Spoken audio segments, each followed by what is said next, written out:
Hi there, I'm Fati Elikomuloshi, and this is a special 77% show today.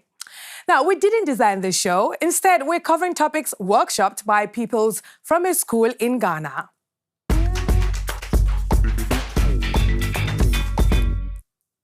The students met us at our studios and told us what's important for them. And we hit the road. But what topic did they choose? My name is Dale Bobby. Okay, can we study? No worries. Not so easy to be the moderator for the day, it would seem. Dale Bobby is leading his colleagues to design the 77% show. Students from the SOS Herman Minor School in Ghana were recently in Bonn and had a chance to make their own 77% program. Hello everyone, my name is Michael Oti. First, the students were introduced to the workings of the 77% by yours truly. I explained to them how topics are sought, planned and covered. But what kinds of issues are these young people passionate about? Sexual assaults and the justice that sexual assault victims get in Ghana. A lot of countries are going into election time. Also, the youth are struggling to decide who to vote for. Women's rights. These students are interested in many topics, but we need to pick the top 3. We'll be talking about 2 problems we face here in Ghana, namely public education, transport systems, and urban planning. After researching and developing the topic ideas, the producers had to pitch their topics to their colleagues. The way Accra is planned, which I'm very sure is not planned at all. The pitches and stories are told from the perspective of these young students, how they experience their cities and the daily triumphs of being an African student. Thank you very much. Urban planning is integral to the lives of these students, and so it was no surprise it was the winning topic. You've heard we're the youth, you've heard what we have to say. Dale here in Bonn, Germany. 77% show, and we'll see you next time. Okay, interesting. Urban planning it is then. But that's not all that's coming up in this show. In our street debate in Ghana, we discuss how infrastructure is failing amid rapid urbanization.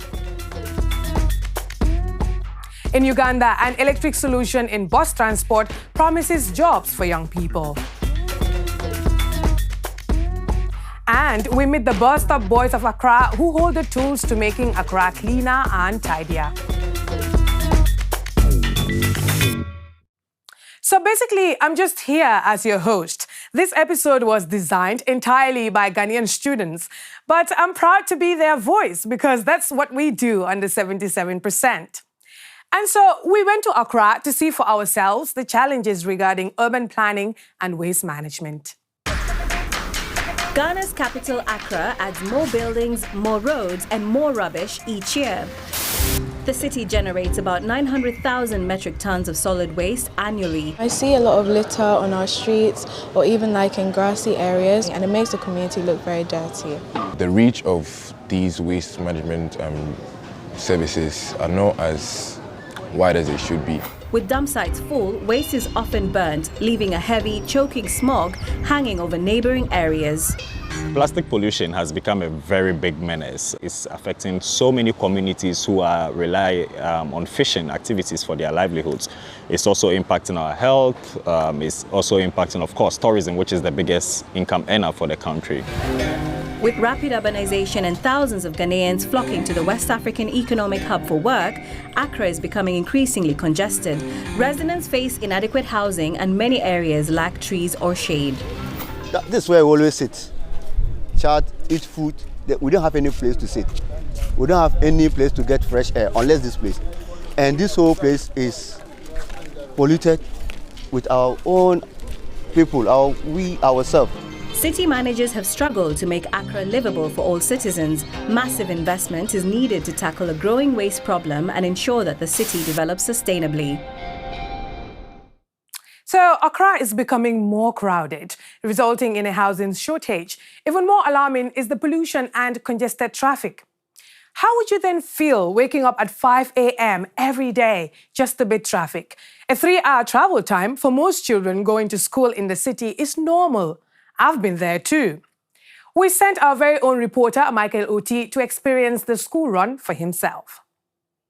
It's 5 a.m. in Accra. The morning light is just breaking through the sky, and I'm at the home of Patience Riafe. By the time I get here, Riafe and her daughter Rigmore have been up for more than an hour. Every morning, the single mother who also works as a beautician has to get her daughter ready for school before she heads to her shop. Rigmore is part of a growing number of young Ghanaian schoolchildren who are losing sleep. The 11-year-old's school is only about 15 kilometers away from her home, but long traffic jams mean it often takes an hour and 30 minutes to get to school. To avoid the traffic, she has to leave home before the rest of the city wakes up. Unfortunately, she's running a bit behind today. There's already a small crowd at the bus stop. After 20 minutes of waiting, her mother hails a ride, a small luxury.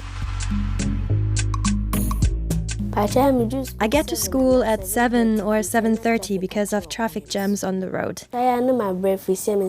I get tired because I spent more than 1 hour before I get to school. 10 to 10:30. We get breaks at 10 and 12 o'clock. To 1 o'clock. Accra's traffic jams are getting worse as the population grows. 5.5 million people live in the region. Private cars occupy the most amount of space on the road, but they contribute very little to mass public transport.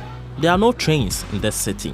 Trotros or minivans used for passenger transport carry more than 68% of passengers, yet they only occupy 32% of road space. Additionally, as the city expands, more families are moving further away to the outskirts as renting prices soar in the inner city. Those who come from very far, by the time they get here, they are tired. They are almost exhausted. So, teaching them becomes very difficult because when they come, they see it as an opportunity to come and rest. But experts at Ghana's Kolebu Hospital are warning that these long hours are going to have an impact on children's education.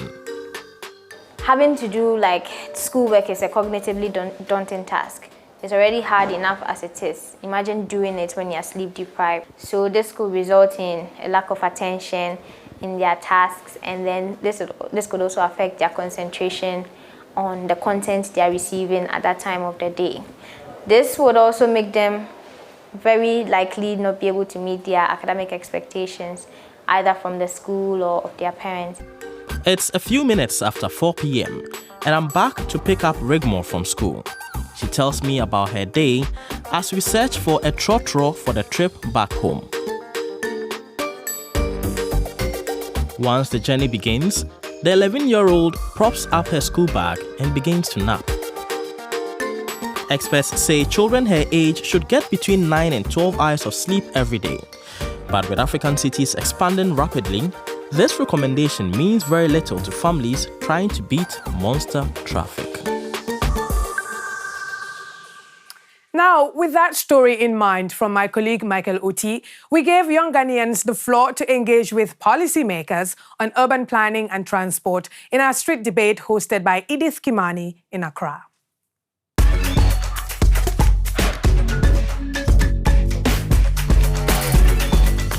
Hello and welcome back to the 77% Street Debate. This week we are in the outskirts of Accra, Ghana. African cities developing rapidly are facing a dire situation. And so today we are here to find out from some Ghanaians if there's a way that Africa can urbanize so that we become the cities of the future. And I want to start with Patrick. You are an Uber driver within the city of Accra.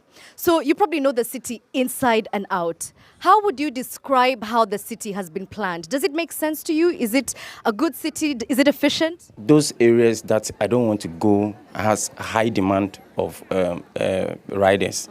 And I couldn't go there because of traffic and the road network. And if you want to chase the money and work in those areas, what happens is that you end up spending all the money on repairs. Yeah. Okay. So let me hear from Sophia, who's a student in Accra as well. And as we were speaking earlier, you said to me that your biggest headache in the city is transport. Talk to me about that. So sometimes too, you stand for more than an hour or more than 2 hours and the transport still hasn't arrived for you to pick. The private transport systems also, like the taxi and the Uber, sometimes it's very expensive for students like me. So we have to resort to the trotro or the public transport, which is sometimes really a headache. So the transport system is not scheduled, it's not formalized. And I wonder, Christiana, if this is something that's a headache for you. Yes. So if the traffic situation is such that you can't maneuver your way through to get to the patient early, it can lead to mortalities, high mortalities and morbidities, which we don't want. So the person who's actually charged with making sure that the road network, particularly Tema West Municipality, is here. So that's your job, to make sure that the municipality is running smoothly. So how does it feel when you hear that, things are not okay? Our road networks, there's a problem. The problem is that most of the people, most of the residents also encroach the road. Somebody will build a house and probably about 10 meters from the house or 40 meters, there should be a road. But he builds his wall on that. So the issue now is that, what do we do? But it's interesting you're saying what should we do when in fact you're the one who's been charged with resolving the issue. In fact, there is a policy. We need to just enforce the policies. Who enforces what is right? Yeah. Okay, who puts the timelines to say, okay, I've gone to see this building and you've written that it should be removed and I realize that it's been built. So we need to question the person who is in charge and then we enforce it. All right. So before enforcing, we have to really identify the challenges. And we are at a school, the SOS school, and one of their students wants to tell us what the challenges are for you. I think for me personally, the biggest problem we have is the drainage systems and the roads as well. Because people may dispose their waste into gutters. It ends up just choking and flooding the roads as well. And because the roads are not all tarred and not all the best, it causes the roads to get muddy. And if you're not driving the biggest car or a 4x4, it could lead you to get stuck and cause you to be late to wherever you're going or Yeah. Let me hear from some of your fellow students back here. How is it affecting your day-to-day lives? I also noticed that due to this congestion on the roads, it really creates a lot of pollution in our atmosphere and our systems. So I think it would be necessary for us to provide different access to transport routes such as trains, bike lanes, and other modes of transport. Yeah. I mean, those are really ambitious dreams, and I think everybody in Africa would want that. But do you believe that our governments on the continent are taking us seriously when we tell them we need these things? Personally, I don't necessarily think they're taking us too seriously because, as the others said, needs are being communicated, but nothing is really being done about it. So we're talking about governments not necessarily taking young people seriously. It's still your responsibility. Yes. Very soon the electric buses will be launched and we'll be using the electric buses. And then the train too will start using. Let me ask Will, why has it taken Ghana so long to start speaking about things like a diversified road network system or different kinds of transport? Everything that is being talked about, at the heart of it, it's a talent and creativity problem.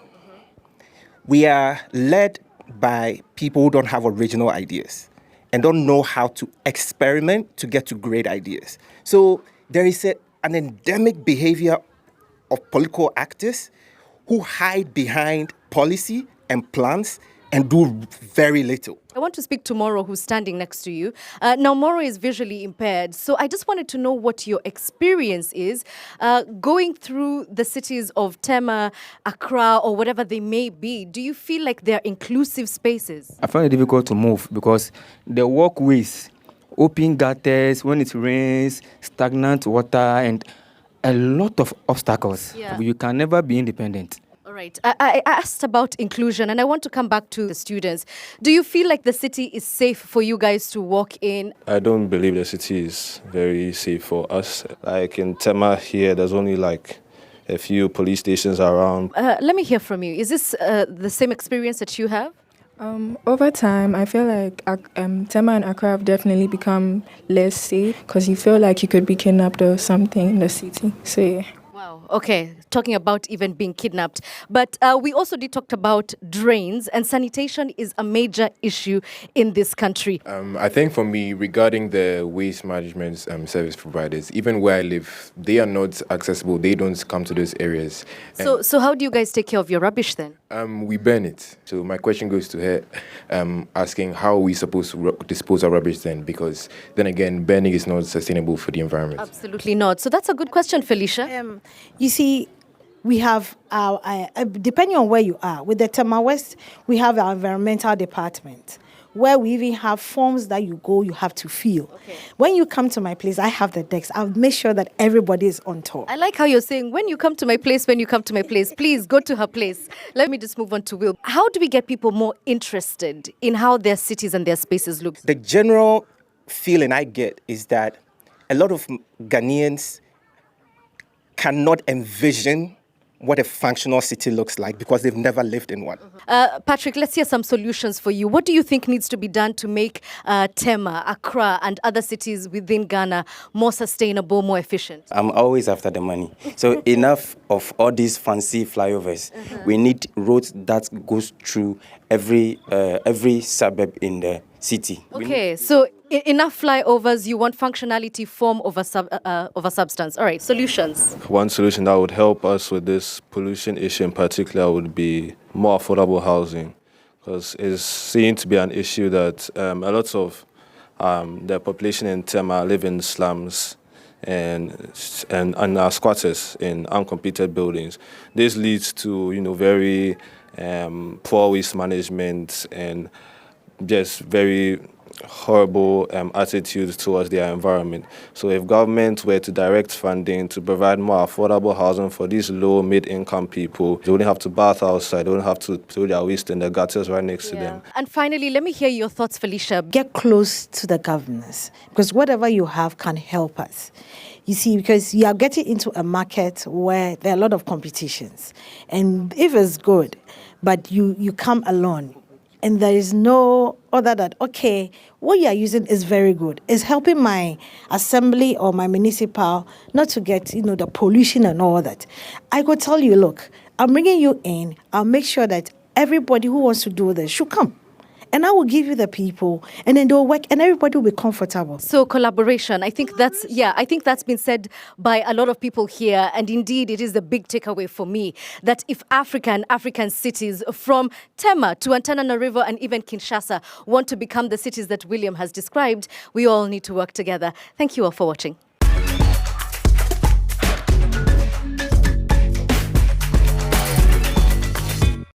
So, what can be done to ease the growing infrastructure strain on African cities? Because Ghana is not the only country affected. Maybe a few cues from Uganda could help. A joint venture to tackle their transport crisis could pave the way for a more sustainable, livable city and job training for young people. 18 years ago, a dream was born in Uganda to build electric buses for African cities. So in 2007, we had a team of students at Makerere University with their lecturers who had a dream to manufacture the first car in Uganda. In 2011, with the help of the government of Uganda, they embarked on that journey, and by 2014, KMC was born. And we're here to experience the Kayola bus. I mean, how cool is that? Then jump. We had never built a car, so there was no experience. Of course, there were also the case of the finances. When you couple those together, it was really a difficult journey. But we overcame this through, of course, our persistence, and then government came in. Kira Motors, or KMC, is jointly owned by Uganda's government, which holds a 96% stake, and Makerere University takes a 4% stake. The company believes that sustainably built mass mobility transport will create jobs and foster self-sufficiency. You know, when you're on the ground and speaking to so many Ugandans, there are not so many of them who believe that this bus, like the Kayola, was actually made here. Of course, we don't make everything on the car, as you could see. We still buy some other things elsewhere. All the engineering is here. The brains are here, and then the frames, the body, and most of the, the outside structure we make here. We have the skills, capacity, and so on. Currently, the 39-strong Kayola bus fleet includes 27 electric and 12 low-emission diesel buses. With a max range of 300 kilometers, the Kayola EV City bus can carry 90 passengers. The company is expanding across Africa with 100 buses ordered for service in Tanzania, South Africa, Eswatini, and Nigeria.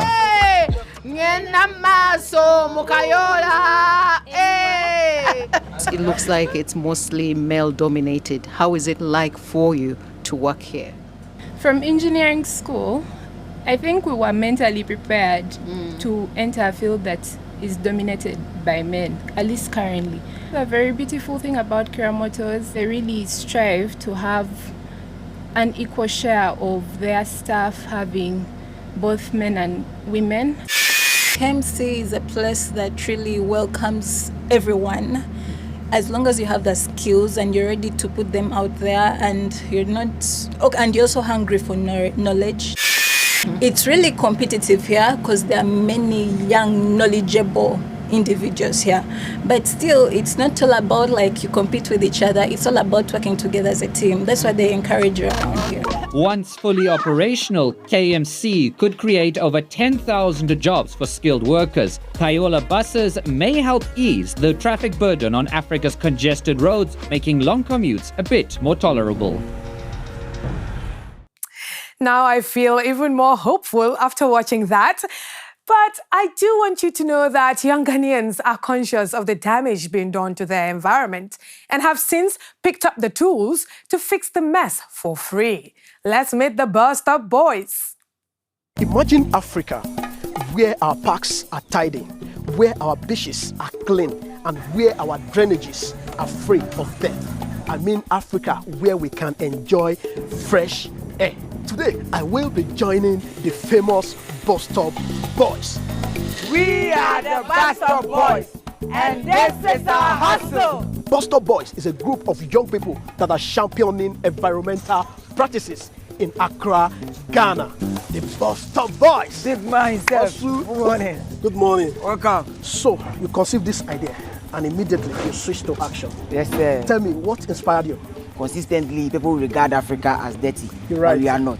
So we need to change the narrative by telling the world who we truly are. That is how it all started. And if I may ask you, do you consider this as charity or as profession? No, this is a full-time profession now. I can sit down, we pack everything in the tricycle, and we're ready to go. So, yes, sir. Are you ready as well? I'm very ready. Yeah, today is my first day at work. Let's go. Today, all right, bro. You enjoy some muscles. No problem at all. Today we are going to Achimota Christian Village Stretch. It's a place that we've worked before, but you know, maintenance is one major thing that we as Africans, I don't know for Nigeria, but in Ghana, we are lacking that spirit of maintenance.